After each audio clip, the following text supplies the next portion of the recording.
Actually, let's do the intro to the video. That's probably a good idea. Alright, I'll pull my lid down for this purposes. I still got my microphone, yeah. Yeah. Hang on. 3, 2, 1. Hello. Welcome back to the channel. So, as you can see, that is an underground station. There is no underground in Tamworth.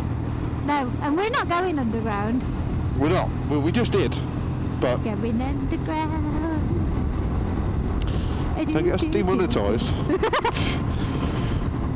So we are on Jules Bonneville, which is in the middle of its 500-mile road test, which has had one small minor hiccup of an oil leak, which is now fixed. Emily met me at work, and we've headed down. This is probably actually going to be a separate video, but we've got 9 miles left, well, to the 300-mile mark, and we're heading into London. We don't go to London. No, but we're going to see Boyzone, look, the sign says. We're not going to see Boyzone. If this is a ruse and a con to get me to some boy band concert, and it's not Take That, then I am not there. So we're going to Bolt Motorcycles for a very interesting motorcycle talk, which is being hosted by somebody we know, good friend of the channel, which will become apparent when we get there. Yeah, of course it will. Yes. Because his god face will be on our telly box. I think people will have guessed. Probably. How has your journey pillion been? I like being pillion.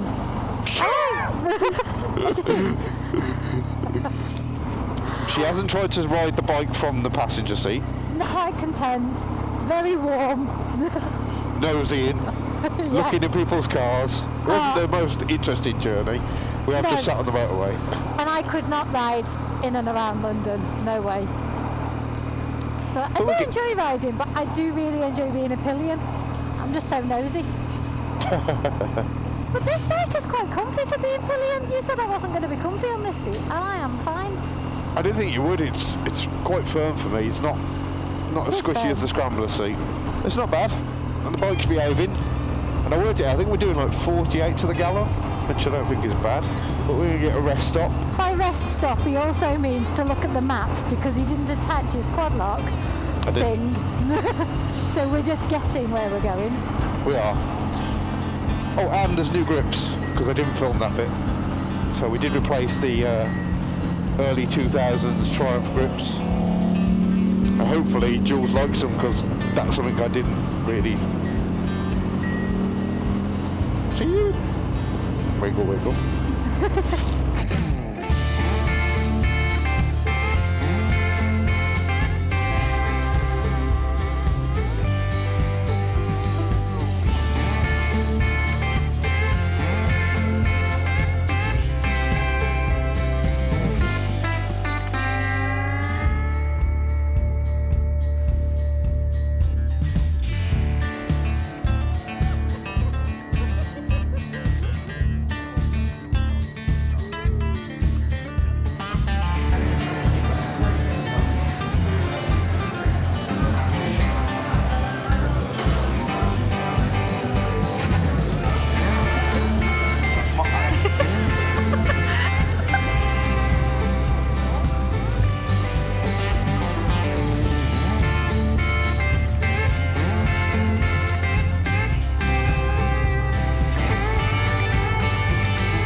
Joe and all the, not Joe, not that Joe, but the lady next to him, all the the way from Birmingham and is riding back tonight. So I think congratulations to all of you. It's amazing that you made such an effort to come here tonight, so it's appreciated. Massively. Thank you to Freddie for coming down. Again, really appreciated. Thank you so much for having me. It's a pleasure. So I've got a few questions I'm going to ask Dobbs, but also I'm sure you've all got loads of questions. So just put your hands up and we'll pick people out and you can all have a chance to chat. So it's quite daunting speaking to someone so eloquent when someone who's such a bad public speaker, but I'm going to do my best. I'm the worst public speaker. The last time I did a public speech, I was the best man at a wedding, and it disgusted so many people I haven't spoken since. Oh really? It's 9 years. Well, if anyone needs to leave at any time, here's this time. Your Triumph Bonneville has been in all your videos. You ride loads of different bikes and so forth, but you always stick to that bike. So what is it about that Bonneville, and why do you why is it so fun to you? Yeah, the more trips I do on the Bonneville, the more it just tugs at the heartstrings. So the more mileage that I do on it, it's the opposite of getting less valuable to me. It gets more valuable to me. So if I, for example, look at a Triumph T120 or something like that, I know it's a better bike than my old Bonneville. No, it's not.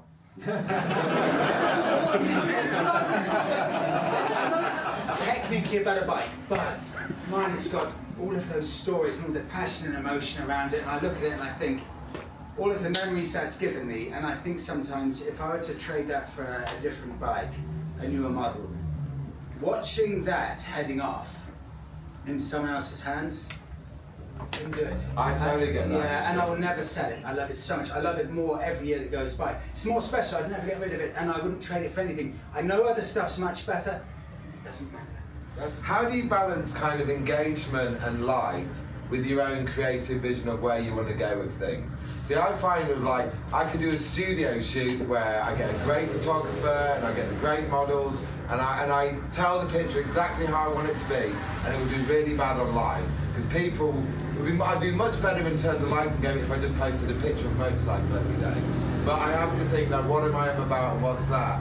And with you, with the feedback stuff, do you do the trips that you want to do, or do you kind of listen to the thing, or what's the balance on that? That's such a good question. I just do what I want to do, but that's why my views are kind of all over the place. I know if I get a Royal Enfield, for example, and just do videos on Royal Enfields, I know that they would do brilliantly. Because if you have a Royal Enfield video, you're guaranteed to get massive views because you immediately get the Indian audience and you get everything else. Yeah. But then you just get stale. Yeah. You know, if you're not creating content that you want to create, it takes the fun away, and I just want to make sure that it stays fresh and varied. And I want to go with my dad in the Jeep. I know that won't get the views. My dad in the Jeep, thank you so much. But because my audience is traditionally motorbiking, you don't get the initial boost from all of the bikers watching it. So you get no boost initially. So it's hard for YouTube to ever pick up on those videos. So that will never do well, but then you just get too stale. Yeah. You know, trying to just do bike reviews all the time. It never crossed my mind that you were in a Jeep instead of a bike, to be honest. When I watched it, you know, I just enjoyed it. I thought it was amazing how you made an hour-long video which was fully engaging all the way. I love the thing between you and your dad. I wasn't meant to gush about this video when I did it. I really loved it, and I found it so interesting. That was an amazing trip, really, really good fun. And again, I had to warn my dad. I said, you may get hated here, but actually, people like my dad. Oh, yeah. I was delighted. I often hear that your appeal comes a lot from your enthusiasm and your relatability. So the question is, how did you find that voice, and how has it evolved from the beginning? Yeah, that's such good questions. It's really good. I actually am very, very scared speaker. I'm not just saying it for effect. Very, very scared. I cannot public speak at all. I've got a proper phobia of it. And I said to Monica, don't worry, I'm a good businessman. I'll set up a new business. Just give me a month in Ocado to keep the money ticking in, and I'll come up with something. And 12 months passed, and I had come up with nothing. Because it just took up all my time being an Ocado delivery driver, every second of the day. And Monica eventually said, right, I'll post some photos on Instagram, of you on motorbikes and stuff. I thought, no, come on, my friend's going to see this embarrassing. And Monica said, look, you've got no other choice. I'll post some videos and some photos and stuff like that. Let's see what happens. Posted some photos and that went okay. And then Monica said, why don't you try YouTube? And I thought, God, that sounds quite scary. I wouldn't know what to say. And she said one day we had an Indian Scout. I'm going to film a video, Indian Scout. You just talk about what you think about the bike. And I stood there, Indian Scout there, cool bike. And I was standing behind it, and it took 30 attempts to say, this is an Indian, and then cut, do it again. And I'm like, no, this is an Indian Scout motorbike. And then Michael like cut, start again. 30 takes just to say, this is an Indian Scout, and it's a 1200cc, and it was so painful to do it. But it just shows like repetition is everything. Anyone can be okay at anything with repetition. How do you balance your creative freedom with your sponsorship and partnerships? Because I always think, ideally social media should have been very democratic, that the people have the voice, they can say what they want. But actually it hasn't been, because the lower down the line you are, the more you have to toe the line to get the sponsors. You kind of, at the beginning you have to say everything's brilliant, because you have to take the opportunities where they can. And I did that. And when you get further on, do you feel that you have more freedom to say, well, I like this or I don't like this, or? Yes, you do. I started with that as well. You know, where you're saying everything's great. Yeah. Now we've got more freedom with that. I've lost a couple of clients because, some of the stuff, because, for example, I don't wear all the gear all the time. And that's frowned upon a lot. A lot of people are all the gear all the time, that's great. But for me personally, I'm not all the gear all the time. If I'm going around town, I'll just wear a helmet, short, t-shirt and that. And then you immediately alienate yourself. They get really vicious on that, don't they? People hate people who don't wear all the gear all the time. They despise it. But I don't see, if I'm going to Bali or Southeast Asia, I'll wear a vest and shorts and I'll be going 40 miles an hour. So I don't want to be hypocritical. If I'm back in Europe, I'll do exactly the same. I just wear a t-shirt and jeans and an open face helmet with no issue. But then I've had a client that I lost because I did that. And then, for example, from insurance companies, I gave some appalling advice to someone, and then immediately you're alienated. Okay, so you get that kind of stuff. But in general, I don't actually do much with motorbiking stuff because there's not much money in the motorcycle industry in general. Okay. Yeah. Okay, something I found really interesting. So when I watched, you're doing videos of an hour long now, and you're making them yourself. Now, TV production companies have whole teams, who plan it all, they do it all, they've got camera teams, they've got hundreds of people who work on these shows. You're managing to create content that's engaging, it's an hour long, by yourself. How much time did it take to learn those skills and the kind of camera work and all, because there's so many different stuff going on that you're doing by yourself. So a bit about the kind of the process of learning how to create content of that quality, really. It took about 2 years to really get used to it. Monica, my partner, is a photographer, and every time I'd make a video, she would always say, no, this angle's useless, or that's really, really bad, or you've blurred it, or something simple like you haven't cleaned the lens. You have to clean the lens before shooting. It's like, I can tell it's misty, it's blurry, it's not right. And just all of that stuff getting picked up on all the time to get to the point that probably after 2 years, you can be pretty good. Also, the interesting thing is, we started our first video with a professional camera, and we bought this stabilizer. So we had this £500 stabilizer. We also had this £1,500 camera. We set this stabilizer up and we're going on the stabilizer getting beautiful cinematic shots. And we're like, God, this is crazily hard work. Like, we cannot do this every day to make a simple video. Like, this is too much work. We need to simplify it. So that was so daunting. Monica ended up saying, look, just use your phone. Just try filming with your phone, and that's it. Filmed with the phone, I'm like, oh. So most of it's done with the phone? 100%. Wow. iPhone. Literally every single video is just iPhone. And after that, we're like, oh my God, it's fun. You can film and you can enjoy it, and you don't need to be a professional level because it's just too daunting a lot of the time. Yeah, yeah. With all the professional I don't think it adds any value sometimes, you know. The untrained eye can't tell too much between a professional camera and an iPhone. How much planning goes in? Because it's like, I've tried to do films and stuff, and you realise that when you try and piece it all back together in the end, you can't quite tell the story because you've missed a bit of video there and a bit of video there. And when I was watching the Romanian film,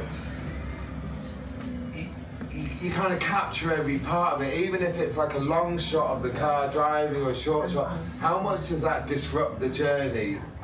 Hugely. Yeah. Oh, massively. It adds twice the length. Right. If you've got a 4-hour drive or ride, it's 8 hours. Yeah. It's as simple as that. And you could tell at the end of the Romania trip when we got stuck up at the top of the mountain and I didn't film afterwards, you immediately could tell, oh, you didn't film that. Yeah. And that's what it's like, you know, if you forget to film or something, it's a gaping hole and it's immediately obvious, oh, you missed something there. Yeah. So you have to be on it all the time. And getting my dad used to that was something because you're enjoying a really interesting bit and then you're like, oh, we have to stop here. Yeah. And then I'm like to my dad, oh, just look into the distance there. And he's like, what? I'm like, yeah, just pretend I'm not here and you're looking into the distance, like longingly or something weird like that. He's like, what the hell? Yeah, it's very, very weird. So getting my dad to try and do like softcore acting, like he's got no interest in it at all, but yeah, I'm paying the bills because I'm paying for the accommodation. I'm like, no, you're an employee for this. You will like earn your rent and earn your keep here. That's a weird thing, but it's double the length. Double the length. Okay, we wrap it up there. Freddie's going to be around for a bit, so feel free to come and ask him any questions. I'm sure he'll be delighted. Again, thank you to all the people who made such an effort to get here from York, Birmingham, Devon, Wales. That's an amazing Thank you so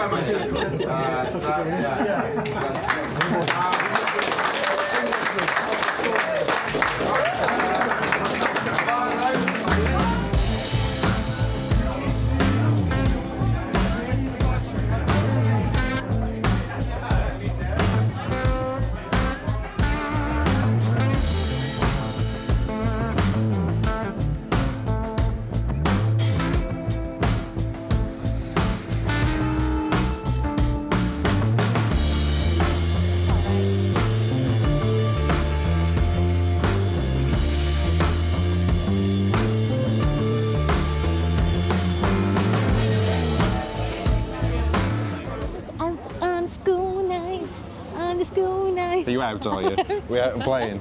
I'm out. We had a lovely time. It's been really nice. Q&A. Yes. You did some heckling. Did some heckling, as I do, yeah. Yeah, lovely little shop, isn't it? It is. It's really nice. Everybody is so nice. Yeah.